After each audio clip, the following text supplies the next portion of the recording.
안녕하세요. 저는 어느 순간부터 너무 인생이 꼬여서 정말 엉망진창이 되고 있는 20대 후반 여자입니다. 곧 30살이 되는데 정말 머리가 아파서 잠도 잘 수가 없어요. 작년에 결혼해서 이제 한창 달콤한 신혼생활에 젖어야 하는 시기인데 계속 일이 꼬여서 어쩌다 보니 이제는 정말 돌이킬 수 없는 상황에 마치 나락으로 떨어지고 있는 듯한 기분으로 살아가고 있습니다. 저는 3명의 남자와 신혼생활을 하고 있습니다. 어쩌다 이 지경까지 왔는지 저는 도대체 앞으로 어떻게 해야 하는 건지 답답한 마음에 사연을 적어봅니다. 저의 첫 번째 남편은 정말 저와 결혼식을 올린 남편입니다. 이 남자를 만나 4년간 긴 연애를 하고 정말 서로를 깊게 사랑해서 결혼까지 했기 때문에 어떤 일이 있어도 제가 사랑하는 저의 남편입니다. 그 어떤 여자가 사랑하지 않는 사람과 결혼해서 같이 살 수 있겠습니까? 아무리 조건 보고 만나는 세상이라지만 이 남자는 정말 제가 많이 사랑하고 있습니다. 좋아하기 때문에 만났고 아직도 뜨겁게 사랑하고 있는 제 진짜 남편입니다. 그리고 두 번째는 저희 시아버지입니다. 시아버지가 어째서 두 번째 남편이 되었는지 궁금해하시는 분이 많을 텐데 솔직히 이야기하자면 남편보다도 먼저 알게 되고 만나온 것이 시아버지입니다. 제가 아무것도 모르던 순진한 시절에 푹 빠진 사람이 지금의 시아버지입니다. 자세한 이야기는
뒤에서 다시 하도록 하고 일단 넘어가겠습니다.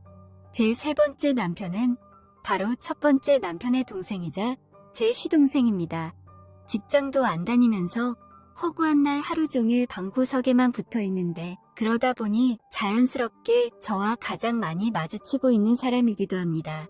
젊은 남자 여자가 집에서 하루 종일 얼굴 보고 살다 보니 사고가 생길 수밖에 없는 상황이었고 지금은 너무 엉망이 되어버려서 어디서부터 바로 잡아야 할지 전혀 알 수 없습니다. 첫 번째 남편은 제가 이렇게 3명의 남편과 살고 있다는 것을 꿈에도 모르고 의심조차도 하지 않습니다. 둘째 남편인 시아버지는 자신과 큰아들인 첫째 남편이랑만 만나고 있다고 생각하고 세 번째 남편은 이미 모든 상황을 다 알고 있습니다. 저는 이렇게 엉망진창이 되어버린 집안에서 정신을 붙들고 살 수가 없습니다. 하지만 정말 세상이 이렇게 야속할 수 있을까요? 제가 이렇게 3명의 남자와 신혼생활을 할 수밖에 없게 만든 그 장본인이 바로 첫 번째 남편입니다. 그 이야기를 지금부터 자세히 해드리도록 하겠습니다. 제가 시아버지를 처음 만난 것은 고등학교 졸업 후 취업을 하면서부터입니다. 저는 고등학교를 졸업 후 대학을 가지 않고 바로 회사에 들어갔습니다. 저는 공고를 나왔는데 거기서 취업 전문반이 따로 있어서 빠르게 대기업 생산직으로 취업할 수 있었습니다. 남자처럼 군대 문제도 없겠다. 학교 생활도 착실하게 잘했겠다. 빠르게 취업을 할 수 있었죠. 그때 만난 게 지금의 시아버지입니다. 물론 당시에는 미래의 제 시아버지가 될 줄은 꿈에도 몰랐고 당연히 시아버지도 제가 며느리가 될 줄은 예상할 수 없었을 겁니다. 전문 대학을 졸업해서 취업한 곳은 천안에 있는 전자회사 생산 라인이었습니다. 저와 다른 반의 또래 학생들과 함께 면접을 보러 갔었어요. 사실 면접 자체부터 조금 이상했습니다. 면접관이 여러 명인 방에 3번 정도를 들어가면서 엄청난 압박 질문을 받았습니다. 거기서부터 울면서 면접을 보는 친구도 있었고 면접을 보는 도중에 아예 방을 뛰쳐나간 친구도 있었습니다. 그리고 어떤 방에서는 거의 20kg에 달하는 종이박스를 들고 사무실 안쪽을 왔다 갔다 하며 옮기는 것도 시키더라고요. 같이 면접 보는 친구들 중에는 그 A4 용지 박스를 드는 것부터 힘들어해서 포기하는 경우도 있었습니다. 반면에 저는 어릴 때 잠시 운동을 한 경험이 있어서 순간적으로 힘을 쓰는 것만큼은 자신 있었습니다. 그래서 20kg에 달하는 박스를 무덤덤한 표정으로 들고 옮겼고 그 모습을 본 면접관들은 환한 미소와 함께 저에게 많은 칭찬을 하셨습니다. 원래 대기업의 생산 라인이 아무리 앉아서 일하는 거라고 하지만 그래도 힘쓸 일이 분명히 있고 그럴 때마다 남자한테 부탁하는 모습을 보고 싶지 않아 했기 때문에 그런 걸 시키지 않았나 싶습니다. 처음 입사를 해서 저는 이 회사에서 어떤 부서에 배치받을지도 모르고 어떤 일을 해야 하는지도 전혀 감을 잡지 못했어요. 그렇게 신입사원 교육을 받다가 제가 배치받은 부서는 반도체 장비를 관리하는 부서였습니다. 반도체 장비가 고장나지 않게 평소에 예방 정비를 하고 고장나면 즉각적으로 대응해야 하는 업무였습니다. 라인에는 방진복을 입고 들어가야 하는데 처음에는 이 옷을 입는 방법도 몰라서 전전긍긍했었습니다. 그때 저의 멘토이자 사수였던 50대 중반의 나이든 생산라인 담당자는 저를 정말 많이 챙겨줬습니다. 아무것도 모르는 신입사원이 들어왔다면서 주변에도 잘하라고 늘 말씀해 주셨고 격려도 많이 해주셨습니다. 여자로서 제대로 된 눈을 가지고 있다면 혹하는 마음이 생길 수 있을 정도로 핸섬하고 신사다운 외모를 가진 남자였어요. 제가 졸업하기 전까지 남자를 만나보지 않은 것도 아니었고 나름대로 인기도 많았고 수많은 남자친구를 만나봤다고 자부하는데 이렇게까지 제 마음을 흔들어 놓은 남자는 그때까지 멘토님이 유일한 사람이었습니다. 하지만 어떻게 생각하면 제 아빠와 비슷한 나이 또래의 직장 상사님인데 그런 사람에게 흠모하는 마음을 갖고 있다는 게 너무 말도 안 되고 위험한 일이라는 생각이 들었고 가정이 있는 사람이라는 죄책감마저 들더라고요. 제가 이렇게 나이 많은 사람을 좋아하는 이유가 뭘까 생각해봤는데 사실 저희 집안 환경의 영향도 있습니다. 저는 어릴 적부터 엄마와 함께 살았고 아빠의 존재는 저희 집안에 없었어요. 아빠가 누구이고 어떻게 생긴 사람인지도 모르고 자라다 보니 자연스럽게 제게는 아빠에 대한 그리움이 생길 수밖에 없었고 그 마음은 연민으로 바뀌어서 멘토님에게 폭발하게 된 것 같더라고요. 다시 저의 멘토님과 제 이야기로 돌아가서 멘토님에게는 두 가지의 안 좋은 모습이 있었어요. 첫 번째는 저를 너무 사무적으로 딱딱하게 대하는 것이었습니다. 개인적인 신상이나 사소한 질문도 전혀 하지 않으시고 오직 업무에 대한 대화만 하면서 딱딱하게 일을 하다 보니 조금 심심하기도 하고 10개월이 넘게 일을 하면서도 처음과 같은 거리감이 좁혀지지 않더라고요. 두 번째는 단 한 번도 술을 마시지 않는 것입니다.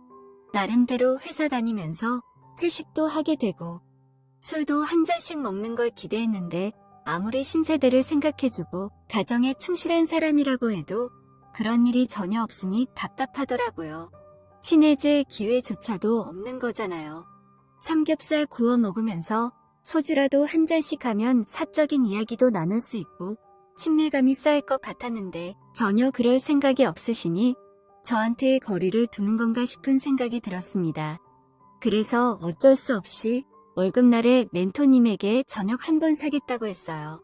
여기 앞에 두정동에 가면 맛집도 많고 제가 좋아하는 삼겹살 가게에 가서 고기 구워 먹자고 애교를 섞어가면서 말했습니다. 항상 일에만 열중하시는 핸섬한 저희 주인님이 깜짝 놀라는 눈치였지만 그동안 멘토님에게 신세 진 것도 많고 일도 너무 친절하게 열심히 잘 가르쳐 주셔서 여러모로 감사하다는 의미로 꼭 밥 한번 대접하고 싶다고 했습니다. 멘토님은 웃으시더니 내가 밥 한번 사줬어야 하는데 눈치가 없었다며 오늘 저녁 자기가 사주겠다고 하고는 퇴근하자마자 주차장에서 저를 데리고 나가셨어요. 저는 신이 나서 멘토님 뒤를 따르며 이 차는 제가 사겠다고 했고 그 말에 멘토님은 더 기분이 좋아지셔서 저를 소고기 집으로 데리고 가셨습니다. 사실 삼겹살만 먹었어도 만족했을 텐데 비싼 소고기를 사주셔서 조금 감동이었어요. 고기엔 당연히 소주가 빠질 수 없었고 멘토님과 저는 둘이서 한 잔씩 마시며 10개월 만에 처음으로 서로에 대한 이야기를 나누게 되었습니다. 멘토님은 저희 집안에 대해 물어보셨고 저는 솔직하게 저의 이야기를 나긋나긋 다 말씀드렸어요. 제가 하는 이야기를 아무 말 없이 들어주던 멘토님은 제가 묻는 이야기에도 덤덤하게 본인의 이야기를 해주셨어요. 멘토님의 부인은 2년 전 암으로 먼저 떠나보내고 아들과 둘이 사는데 사실 혼자 사는 것과 마찬가지라고 하더라고요.